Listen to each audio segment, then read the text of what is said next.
সাহাবায়ে কেরাম আসছেন, আল্লাহর রাসূলের কাছে এসে বলতেছেন আলকামার জবান দিয়ে কালিমা উচ্চারণ হয় না। হুজুর সাল্লাল্লাহু আলাইহি ওয়াসাল্লাম বলছেন তার মা বাবা কি জিন্দা আছে? কয় মা আছে। মাকে সালাম দাও, মা যদি আসতে না পারে তাহলে আমি রাসূল নিজে গিয়ে ওই মার কাছে হাজির হব। সুবহানাল্লাহ।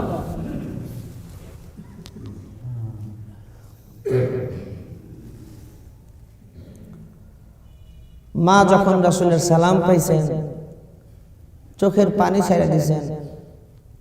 আল্লাহর রাসূল আমাকে সালাম জানাইছেন, আমি যাব না? সুবহানাল্লাহ। আমি যত অসুস্থই থাকি, আমার জীবন চইলা গেল, যত কষ্ট হোক, আমি আল্লাহর রাসূলের কাছে গিয়ে হাজির হব। সুবহানাল্লাহ।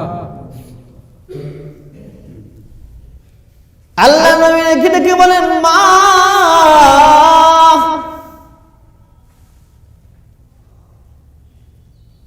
আলকামা কেমন মানুষ? খুব ভালো। মা কয় খুব ভালো। আলকামা তো 5 ওয়াক্ত নামাজ পড়েন, নামাজ কখনো কাজা হয় না। আলকামা তাহাজ্জুদ পড়ে, আলকামা ইশরাক পড়ে, আওয়ামিন পড়ে, অনেক ভালো। মা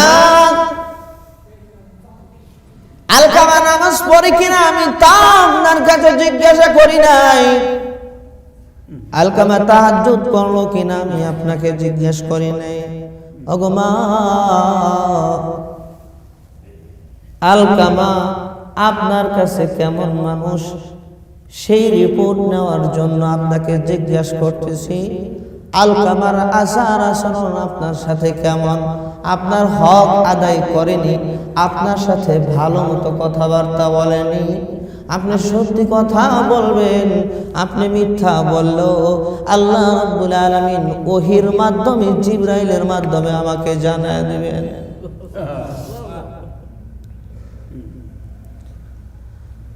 মা চোখের পানি ছাইরা দিয়া বলে, ওগো নবীজি, আলকামার সব ঠিক আছে, কিন্তু আলকামা বিয়ে করার পরে আমি মায়ের সাথে তার আচার আচরণ ঠিক নাই। আমি মা আলকামার প্রতি সন্তুষ্ট না, আলকামার আচার আচরণে সন্তুষ্ট না। সে আমাকে ধমকায়, সে আমার সাথে রাগ করে, সে তার স্ত্রীর কথা শুনে, বউয়ের কথা শুনে, আমি মার কথা কখনো কর্ণপাত করে না। ওগো নবীজি, আলকামা আমার হক আদায় করতে পারে নাই। আল্লাহ রাসূল চোখের পানি ছাইরা দিয়া বলে, সাহাবীরা রে, তোরা কোথায়? সামনে আয়। আলী হাজির হয়ে গেছে, উসমান হাজির হয়ে গেছে, বিলাল হাজির হয়ে গেছে, তাড়াতাড়ি করো, লাকড়ি জমা করো। কয় কেন লাকড়ি জমা করব? কয় আগুন জ্বালাইতে হবে। কেন গো নবীজি আগুন জ্বালাবো? কয় ওই আগুনের মধ্যে আলকামাকে জিন্দা পোড়া দিতে হবে। মা এই কথা শুইনা ডেকে ডেকে বলে, ওগো নবীজি, কোন মা তার সন্তানকে আগুনে দেওয়া হোক, এটাকে কোন মা বরদাস্ত করতে পারে? আল্লাহর হাবিব ডেকে ডেকে বলে, মা দুনিয়ার আগুনে জ্বালাবো, অসুবিধা কি? কয় না, আমি মা বরদাস্ত করতে পারবো না। আল্লাহ নবী ডেকে ডেকে বলে, মা আপনার সাথে যে খারাপ আচরণ করেছে, আলকামার যত ইবাদত বন্দেগী, সমস্ত ইবাদত বন্দেগী নষ্ট হয়ে গেছে। আলকামার ইবাদত বন্দেগীতে কোনো লাভ নাই, ফায়দা নাই। আল্লাহ তো জাহান্নামের আগুনে ফালায় দিবেন, জ্বালায় দিবেন। এক কাজ করি, ওরে দুনিয়ার আগুনেও জ্বালায় দেই। মা বাবার কত হক বুঝি না, মা বাবার হক বুঝি না। खिदमते माँ दर पे दर कुन सुबह शाम ताकि बाशी दर्द आलम ने के नाम खिदमते माँ दर पे दर कुन सुबह शाम ताकि बाशी दर्द आलम ने के नाम खिदमते माँ दर पे दर कुन इख्तियार ताशबी अजमाल दौलत बख्तियार माँ बाবার খেদমত করো সকাল সন্ধ্যা আল্লাহ রাব্বুল আলামিন দুনিয়া এবং আখিরাতে তোমার সুনাম আর সুখ্যাতি বাড়ায় দিবেন সুবহানাল্লাহ কে বাড়াবেন আল্লাহ সবকিছুর মালিক কে ইজ্জতের মালিক কে রিজিক দেওয়ালা কে রিজিকের মালিক কে আসমান আর জমিনের মালিক কে تعز ما تشاء وتذل ما تشاء الله ইজ্জতের মালিক আল্লাহ সম্মান দেওয়ার মালিক আল্লাহ সম্মান ছিনিয়ে নেওয়ার মালিক আল্লাহ সব কিছুর মালিক আল্লাহ কে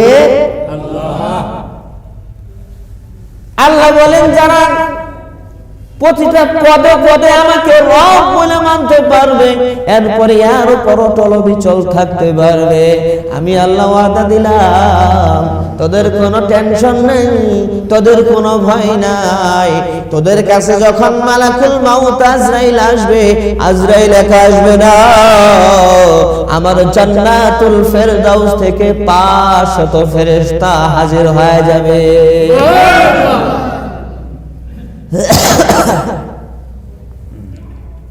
500 ফেরেশতা নাজিল হবে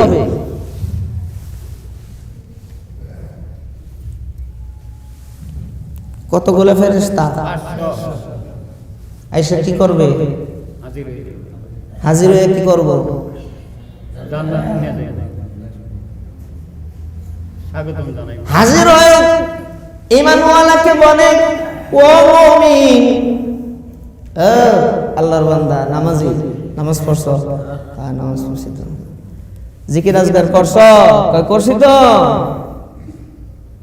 তাকায় দেখো তাকায় দেখে আল্লাহ জান্নাত থেকে 500 ফেরেশতা হাজির সুবহানাল্লাহ আর আস্তে করেন সুবহানাল্লাহ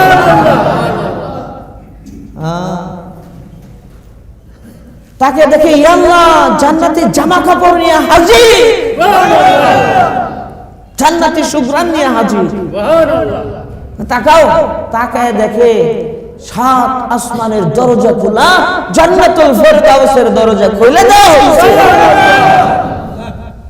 আর জান্নাতি হুররা বলে আসো জান কবজ করতে দেরি হবে আর আমাদের আদর আপ্যায়ন ভালোবাসা পাইতে দেরি হবে না সুবহানাল্লাহ ঈমানওয়ালার এত দাম আমলওয়ালার এত দাম